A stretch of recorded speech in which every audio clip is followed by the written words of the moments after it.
Ladies and gentlemen, welcome back. My name is Jackson Alatash, and in this short flick, we're going to take a look at basically how to drive your SRV around. Now, the SRV is a very handy little appliance, and the SRV can be used for all manner of things. It can be used for just riding around, finding yourself some really awesome screenshots. It can also be used for things such as finding materials used in synthesis, etc. And it doesn't look like we're going into frame shift with any kind of grace at the moment. I guess we'll see how this one plays out. Alright, there we go. Anyhow, basically you have these cool little rovers, and if you happen to own Horizons, then yeah, rovers are for you. They're a main part of Horizons when it initially came out, and basically they allow you to do cool things, like go and sit down on a planet for a little while, have a look around. So the first thing is you want to find a planet. That's kind of important should you intend to land on planets. And then you want to approach the planet. And you approach the planet like you do any other orbital body out there. You just simply set yourself up for the good old ride the 7-second mark in. When you get fairly close, you will end up in orbital flight around the planet. And what this will do for you is just simply give you some heads-up display indicators that give you a reasonably decent idea of how far or close you are to or from the planet. So in this case, we're going to go ahead and set down over here and see if we can't find ourselves just kind of, I don't know, a nice screenshot, so to speak. So what we'll do is we'll continue here at orbital flight. Let's get closer to this guy, which should keep us within orbital flight.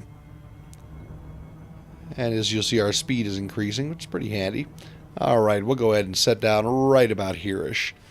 So then after you're done finding yourself a reasonable spot to land, set your throttle in the blue as usual, come down at, I don't know, 20, 30 degrees, give or take. And then from there, you will end up eventually dropping out of Super Cruise. Alright. And then that will position you directly above the planet's surface, which is just great for landing on the planet. So seeing as we're a little high up and a little far away, it'll drop us into Orbital Cruise, where you're moving at 2,500 meters per second. And then eventually here, just above the planet's surface, it'll pull us back out of Orbital Cruise. Now it is possible to be going way too fast towards the planet, in which case it skips the whole Orbital Cruise business altogether. Now one thing that I want to point out here as we descend towards the planet's surface, grab my pencil here. Alright, the most important thing that is on your HUD when you're coming down to a planet is located, it's moving. The most important thing that's located on your HUD is this guy right here. So it's a G meter, and it shows you what the gravity of the planet you're about to land on is. If that number is very low, like it is here, 0.12, it's really not something to worry about. But should you come screaming in on a fantastic little planet, and it'd be like, say, a 6G or a 9G, and you're in some, big fat ship for whatever reason, yeah, I don't know, maybe a keelback is your thing for hauling around the galaxy with a hold packed full of coffee. If you do that, you're going to probably come down a little hard and probably bang your ship up fairly massively. Not a great thing. So it's important to have a look at that on your approach. I believe it begins showing as soon as the orbital HUD comes up. So here we are. Alright, and we're, 300 or so meters up, and anywhere in here looks like a good spot to land, so we'll just go ahead and pull the throttle back. And hear our wonderful Diamondback Explorer bang its way back to no velocity. Alright, then we'll go ahead and start lowering ourselves with vertical thrust towards the planet's surface. Oh, but wait, no gear out, so that's probably a good thing to do. Let's go ahead and put the gear out and get ourselves stopped. Alright, so I wonder if I'm too close to it. Yep, sure was. Alright, so when you put down your landing gear, you'll get this nice little thing in the middle of the HUD there that basically shows you which way you need to orient your ship in order to land on the ground directly underneath it. If the ground is not landable, it will also let you know right there. Alright, so we'll go down nice and steadily towards the ground here. And there we are. Alright, so before we jump out of the ship and go for a drive, let's take a look at planet selection right quick. To do this, we'll just jump into the system map. Alright, so on planets in systems that are well explored, you'll be able to look at the composition of planets before you even go to the issue of going out to them. So in this case, I'm looking for a material called nickel, which is going to be used in an upcoming video regarding engineering your multi-cannons. As you can see over here on the left, nickel makes up 9.3% of this planet, which doesn't seem like a terrible number. If you look around the other planets in the system, you'll see that some of them don't contain much at all in the way of nickel. All right, the other planet here around Cremain 2 is also going to be 9% nickel. We'll look out here, once again, another icy body, 9.6% nickel. All right, so that might have been a better one to go after. This planet over here, our moon, we're looking at 7%. So it is going to necessarily vary. If you're looking for something that's a metal, chances are your best bet is going to be to go over to one of these high metal worlds. So in the case of Cremain here, if I was really super dedicated about getting as much nickel in the shortest amount of time as possible, I would have driven into Cremain 1 and just gone for this guy because he's got 16.5% nickel in the planet's composition. All right, that's good stuff. So now we know how to find stuff that we're going after. But let's say that this planet is a veritable field of nickel in all directions as far as the eye can see. We'll just simply look down here and we will deploy. Screen fades to black as you get up and jump into the rover. Alright, so here we are in a rover stuck in the vehicle bay. Alright, go ahead and get out here. And there we go. Pigeon Betty just gave us a warning that the planet we're on is a low-gravity planet. This is somewhat important, seeing as on the low-gravity planets you can fly quite a ways without really trying it. And then over here we have the wonderful Diamondback Explorer. So at some point somebody's going to ask why in the world I would ever pick a Diamondback Explorer when there are such amazing things as an Asp Explorer out there. The reason being is because everybody and their dog has an Asp Explorer, and yeah, really not my bag of chips. Not as inclined to go after the thing everybody else has just because they have it. Now granted, the Asp Explorer is better, but I'm not really going to sweat it. I like the look of the Diamondback Explorer. I like what it does for a living. Plucky little ship. Anyhow, with that bit out of the way, the next thing you want to do is realize that while your majestic space boat down here on the planet's surface is, relatively well anchored, it's unmanned, it shouldn't fly off on its own, it is vulnerable. So if you're playing in open, or if you just simply, I don't know, fear for the life and safety of your ship, or you don't want to end up paying a nice little rebuy cost for it, which in this case is, what, probably more than 198 credits. Anywho, you just simply look down and say, dismiss ship. I will go ahead and punch over to the external camera here. As you can see, the ship will take off, and it will send itself screaming up, punch the afterburners, and then it will go up and jump into FSD land. It's pretty nifty. And I'm looking at it all across the galaxy in my time in Elite, and it just, I don't know, it's one of those things that doesn't get old. But anyhow, back down here to the more pedestrian task at hand. Alright, now we're in our wonderful little SRV. So you might notice that the HUD looks very similar to what we'd find in a ship. You would be absolutely correct. So you have the items which are fairly standard. You have your sensor disk going on down here, graphical representation of your vehicle, which you don't have in a ship, but you get the idea. Everything in Elite Dangerous has the ability to generate heat. The SRV is absolutely no different. You'll notice over here on the right, the SRV is also ringed with shields. Our hull is at 100%. We have the usual 3 indicator lights, the signature, the amount of fuel that we have, the ability to distribute power sitting over here. Over on the left-hand side, it tells us information about our system. We're an Anarchy Cremain system. It's a corporate type and a refinery system. All right, all good stuff. So let's look at the things that we haven't yet seen before. Most notably is going to be this bad boy sitting right over here. This is the scanner. This is basically what makes the SRV worthwhile, so to speak. As you can see, there are little marks that keep moving across it. So, for example, we have some kind of return sitting over here in this area. And what this sounds like, as a result of the recording, the game's audio is dropped. What this sounds like are just little crackles and little pops. I know for experience that those happen to be rocks. And seeing as we're going after some nickel while we're out here, finding rocks is a good thing. So what you do is you listen to the return on the scanner, and then you just simply drive towards a sound that you want to go towards. There's a couple of resources out there on the internet to help you. I would assume that one could Google them. Usually I Google things before starting to record. Today I did not, and for this topic I did not. So in my case, all that I've learned about them has been just by kind of driving around and doing that whole exploration thing. I find it to be fairly satisfying. Not all will agree. Now, the one thing you'll note is as you get closer to any return, the sound of that return will change slightly. It will go up in pitch. It will also go up in volume. And as you can see from our sensor disc sitting down there, is we have a little gray doodad in front of us. We'll just simply hit the target button, and what this does is it targets the object in front of us and trains our turret on it. The turrets, which live up there over the ship somewhere, are really great at auto-tracking stuff. You can, if you're using an Xbox controller, click the left stick, and then you can, just wheel the thing around, and you can shoot ice planets and have a grand old time. In my case, I pretty much just let it do its thing. So in this case, we'll go ahead and blow this rock up. And once again, low gravity world. So things are going to take a little while to come tumbling down. So we'll go ahead and target one and hit all the wrong buttons looking for the cargo scoop. There we go. Alright, so we'll go ahead and target it. We have germanium. And we've now collected some germanium. And then some arsenic. So that could come in handy down the road.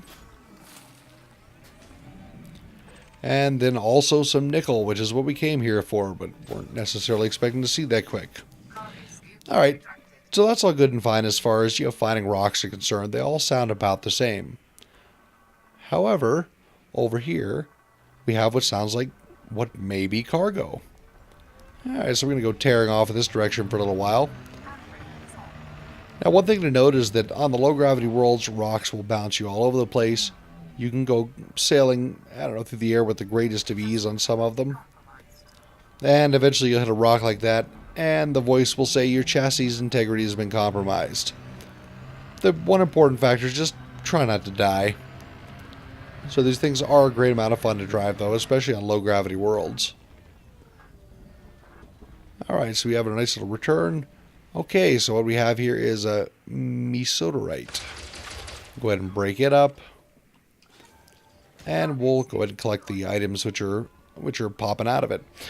Basically, this is the way that you gather any of the materials that are needed for synthesis, such as making more rounds for your multi-cannons, or in the case of engineering your multi-cannons, this is how you get a hold of the nickel to start that process. Just simply ramble around on the planet's surface looking for things that sound like rocks, and then off you go with them. So here another return, and this return is very, very high. It's kind of almost a high-pitched whine, and it's coming off from this direction. So we'll see if we can't bumble over here and see something interesting. Now, when you're on the planet's surface, you will not only be going after rocks and such.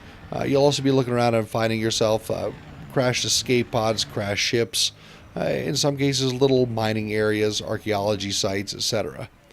And the developers have promised us more of this action in the next expansion coming up, but, we will see how that pans out.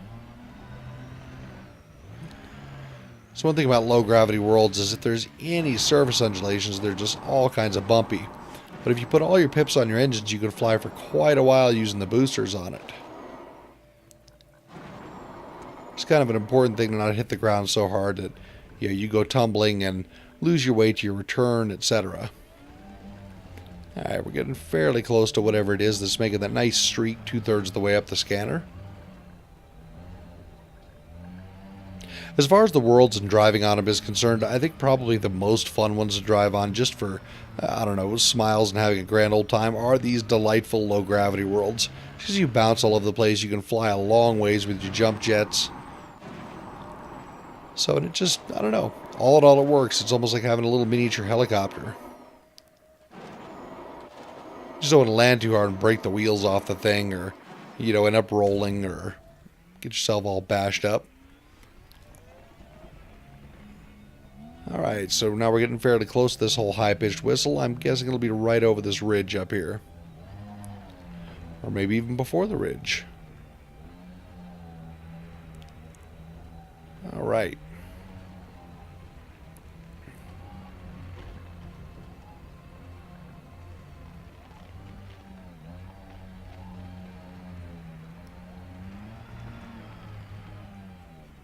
Okay, and here we go. Alright, so let's go ahead and have a look and see what just occurred. Alright, so the first thing are the obvious. These little guys out zooming around in front of us. They're called skimmers. The second thing that we're going to take a look at is located down here on the sensor disk. There's a little red corner sitting right down here. So what that corner tells us is it tells us an area where which if we cross into it, we will get threat. And threat basically means these things that are shining their lights at us decide to come after us, and yeah. It could be fun, it can ultimately not matter. So, oh my, so yeah, we don't want to get threat. So we'll just go ahead and back off. Even though we may not want to get threat, we do want to find out what's in there. So we'll go ahead and have a look, and we can see that these guys are listed as lawless. Now, the reason that they're listed as lawless is not because there's no laws in the system, it's just simply because the system is an anarchy. And we'll discuss the way that all that works in a future video as well. But for the purposes of this, even though I'm friendly with these guys, they gotta go. Alright, so there's one down, and let's go ahead and bump those guys over.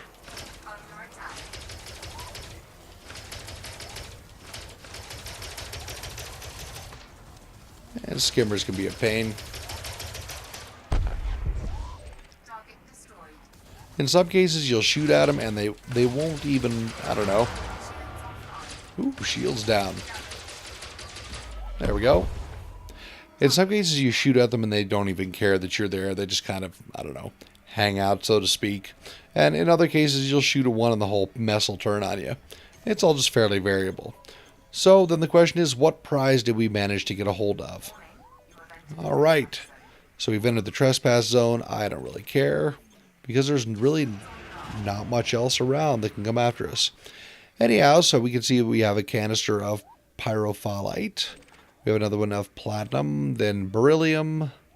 And over here we have silver and nerve agents. Okay, those should be fun to get back into a station. We also have worn shield emitters. So there's basically a bunch of junk out here that we can take back and potentially sell for a profit. Occupied escape pod. Good stuff. Alright, so to pick these up, pretty simple. Ignore that warning up there. We shot down the defense systems already. Alright, so with these materials, they don't occupy any cargo space. However, with anything that's not a material, you have a total of 2 tons of cargo that you can manage to collect. So we'll go ahead and pick up this material. There we go. New material discovered. Good stuff.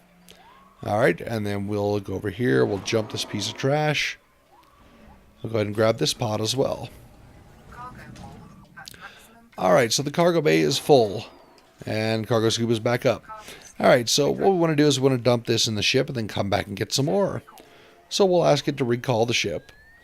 And then it'll start a countdown timer. So in another 22 seconds, the ship will appear out of thin space and it'll land for us. Pretty handy all in all. So we'll just hang out for a minute here, wait on the ship to land, drive to the ship, deposit your cargo, come back and get more. Also, if you have to be done on the surface of the planet, use the exact same thing to pull your ship back for the purposes of getting in it and taking off. So now we can see that the ship is approaching. And above the scanner, you can see there's a green box. The fact that it's hollow means that it is a player ship, and in this case, it is the player ship for this particular player. Alright, and there we go. Happy as you like, our ship will come down and land. On some planets, if it's extremely rugged, your ship could end up several kilometers away from you. In this case, we got a fairly nice close landing spot. This is assuming, of course, that it's actually going to come down. There we are. Because the AI just had to sort out what it was doing so that it doesn't crash my ship in front of me.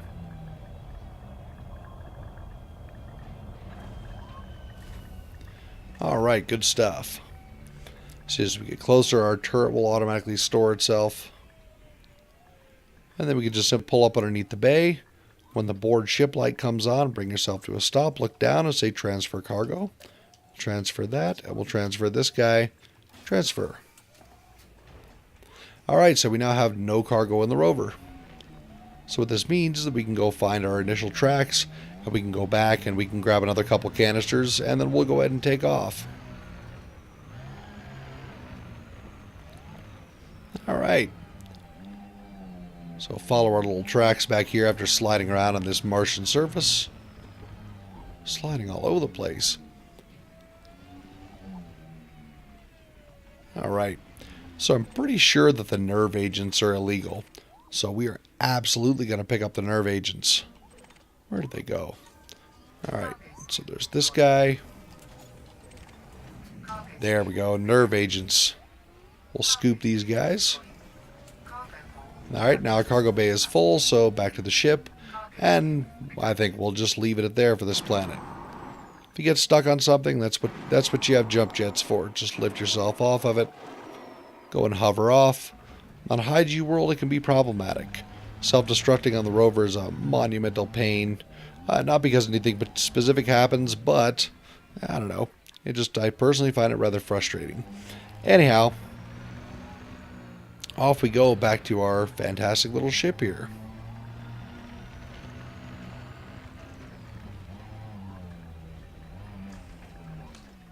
Oh, mercy. Yeah, I'm sitting here trying to rip the wheels off the thing.